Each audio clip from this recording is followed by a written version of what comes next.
Hello students, in this video we will learn some basic concept of exercise 1.2 of class 10th. First of all I would like to tell you something about the prime numbers and composite numbers. सबसे पहले जो हम सीखेंगे that is prime numbers and composite number. Prime numbers क्या होते हैं और composite यानी कि अभाज्य और भाज्य संख्याएं क्या होती हैं। तो चलिए सबसे पहले हम स्टार्ट करते हैं प्राइम नंबर्स से कि भाई प्राइम नंबर्स क्या होते हैं। जरा देखेंगे प्राइम नंबर्स यानी कि अभाज्य संख्याएं ऐसे नंबर्स जो ग्रेटर देन 1 होते हैं और दे हैव ओनली 2 फैक्टर्स और उनके सिर्फ और सिर्फ 2 फैक्टर होते हैं, यानी कि वो सिर्फ 2 संख्याओं से डिविजिबल होते हैं, यानी 2 ही संख्याओं से उनमें भाग दिया जा सकता है कि एक तो 1 से डिवाइड दे सकते हैं और खुद से, बाकी कोई और दूसरी ऐसी संख्या नहीं होती जिससे ये कंप्लीटली डिविजिबल हो। जैसे मैं अब कहूं कि भाई 1 से बड़ा ऐसे कौन कौन से नंबर हैं, 1 से बड़े ऐसे कौन कौन से नंबर हैं, जैसे 2, 3, 5, 7, 11।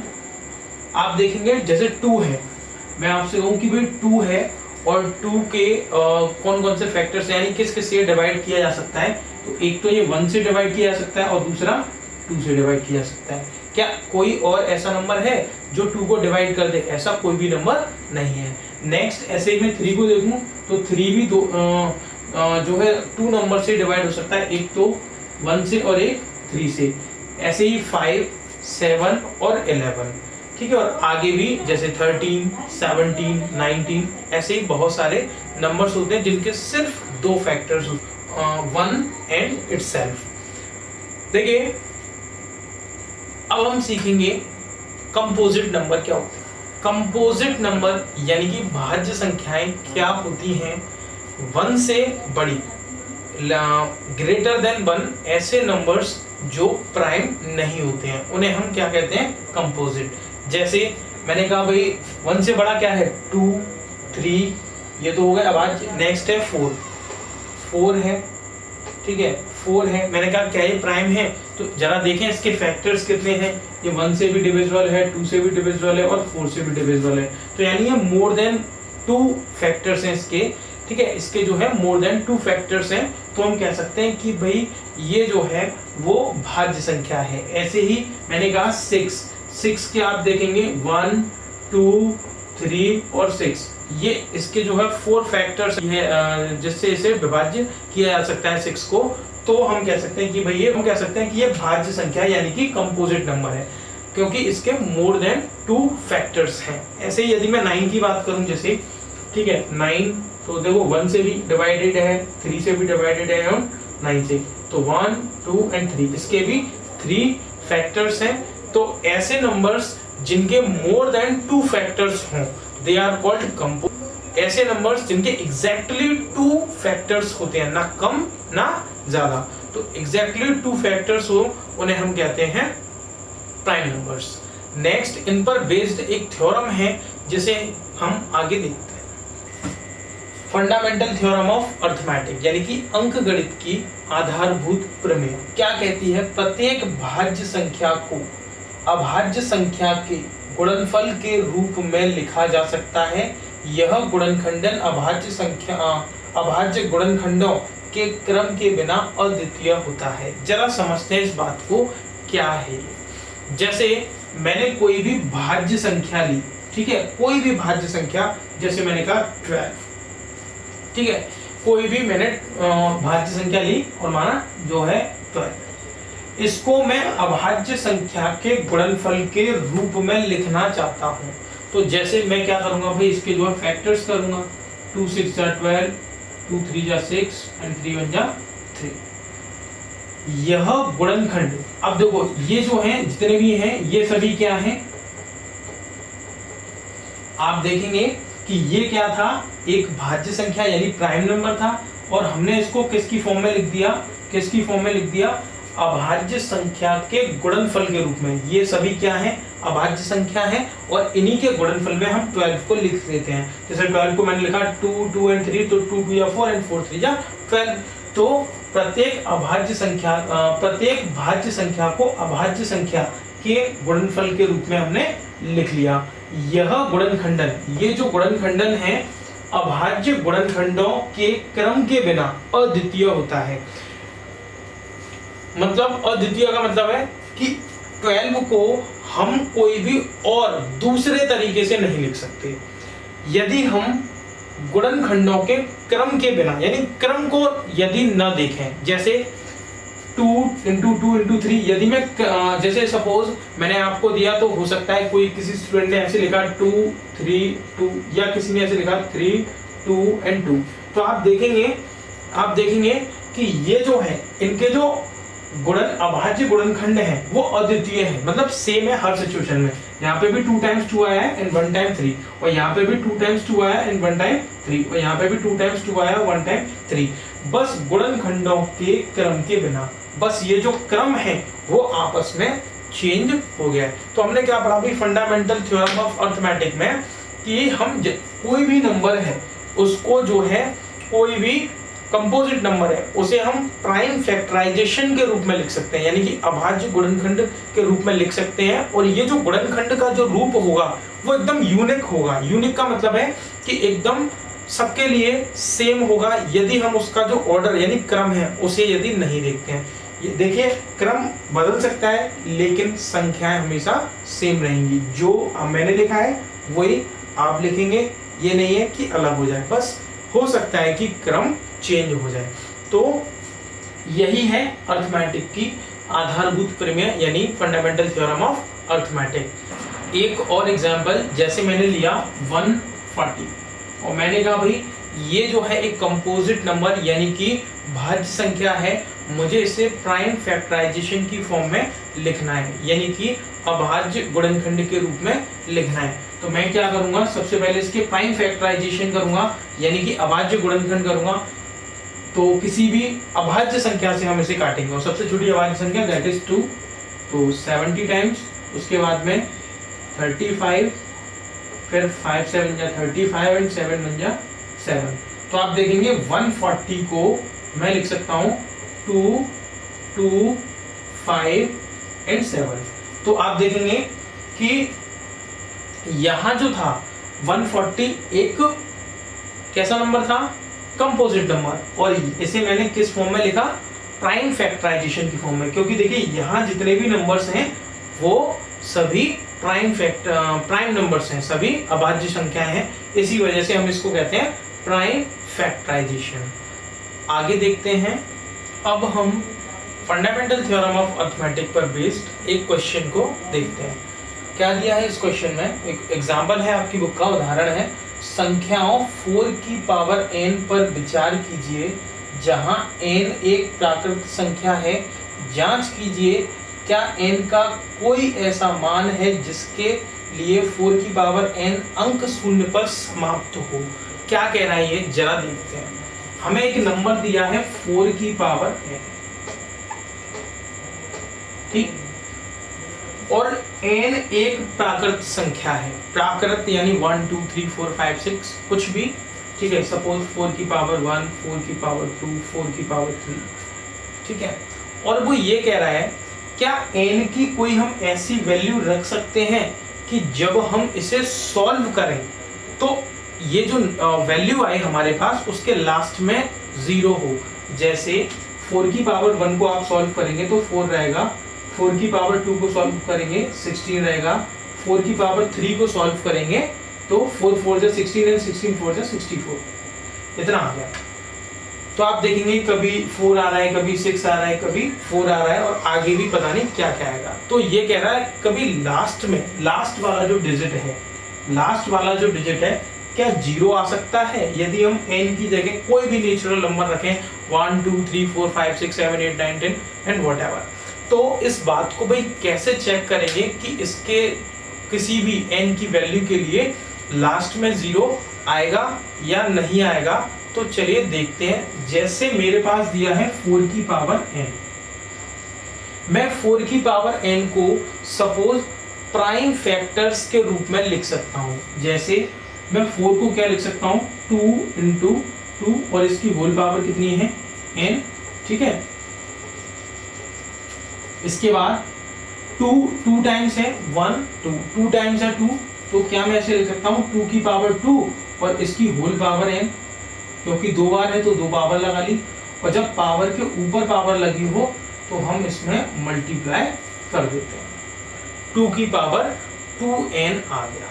ठीक है, अब हमें इस बात को समझने के लिए कि इसके लास्ट में जीरो आएगा या नहीं आएगा, सबसे पहले एक बात हमें पता होना चाहिए कि भाई यदि जीरो आता है तो क्या सिचुएशंस होती हैं किसी भी।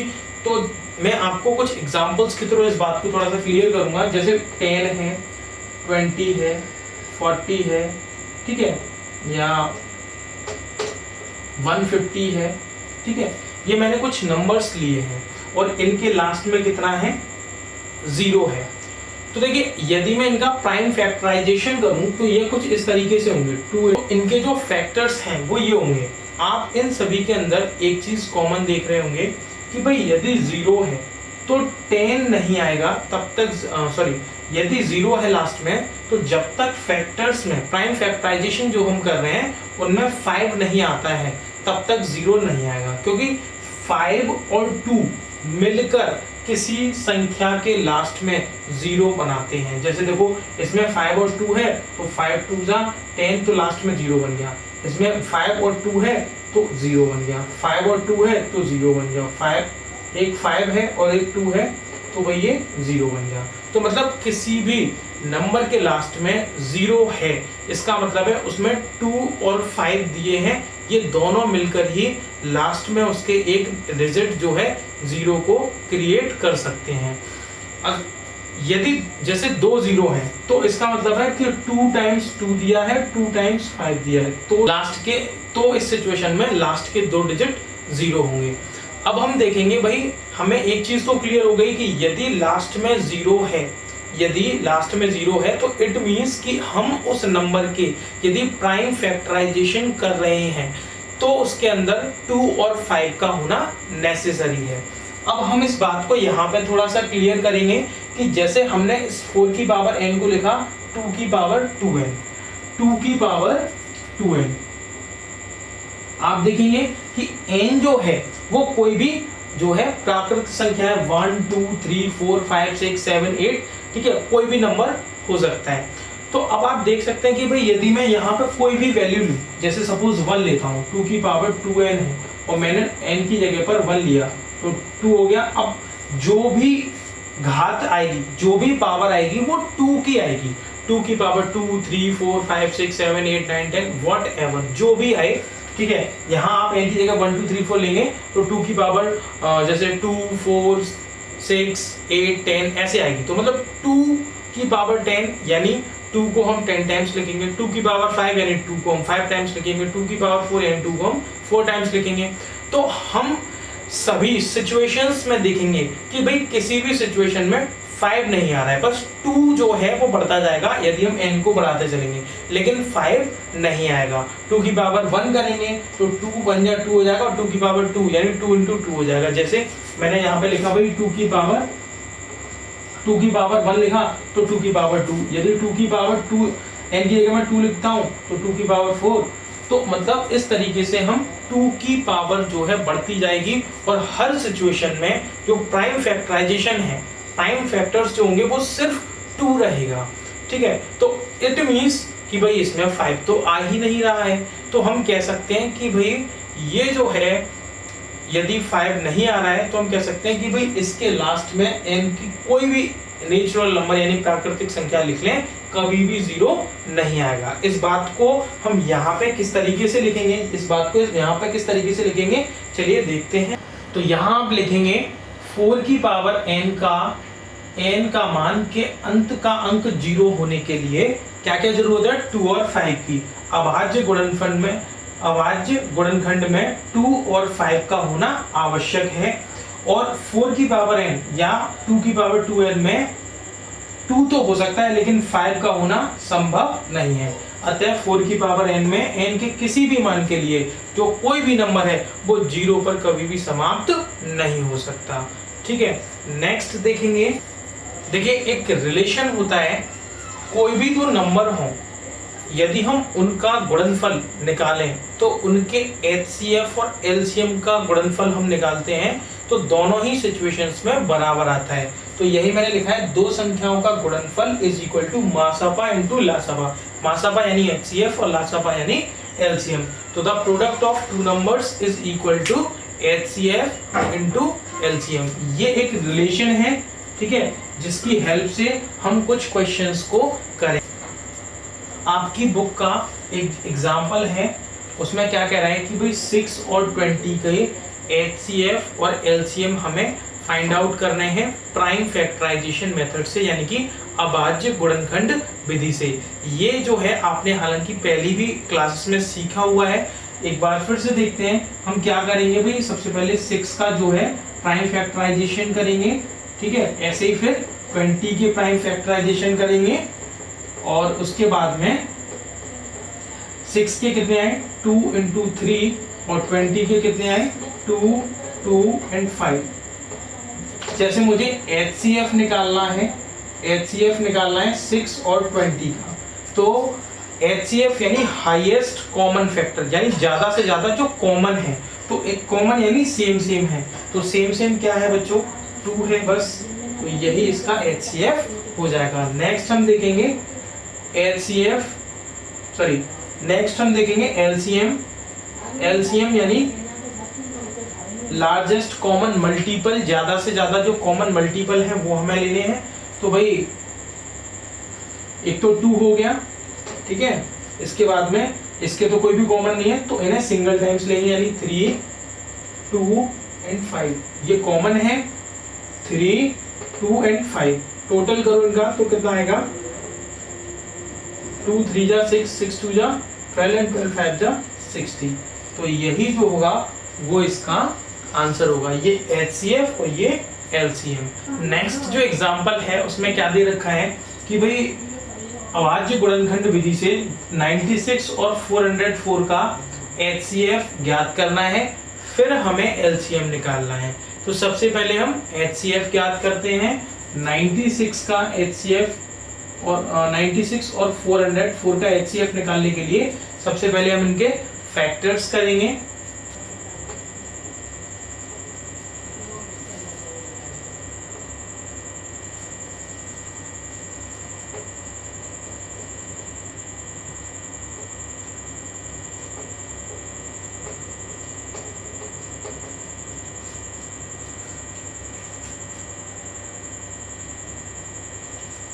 सबसे पहले इनके फैक्टर्स करेंगे। 96 के फैक्टर हमने ये कर लिए हैं और 404 के फैक्टर्स ये कर लिए हैं। अब इन दोनों में कॉमन देखेंगे, भाई कॉमन क्या क्या है, एक तो ये 2 और दूसरा ये, तो टोटल कितना कॉमन है 4, 2 2 जा 4, यही क्या हो गया इसका HCF।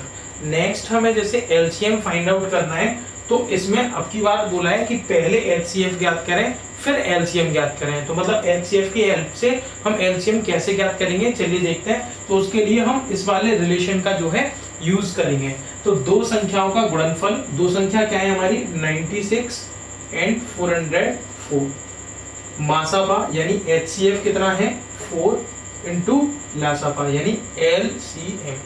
तो LCM फाइंड आउट करने के लिए मैं 4 इधर मल्टीप्लाई में है, इधर लेके जाऊंगा, डिवाइड में चला जाएगा, तो 96 इंटू 404 और 4 से इधर, ये हो गया LCM बचा यहाँ पे। 4 से इसे काट सकते हैं 101 टाइम्स, और LCM कितना है 96 इंटू 101। LCM हम कह सकते हैं भाई इन दोनों का मल्टीप्लाई करके 9696। तो इस तरीके से आप HCF और LCM फाइंड आउट कर सकते हैं।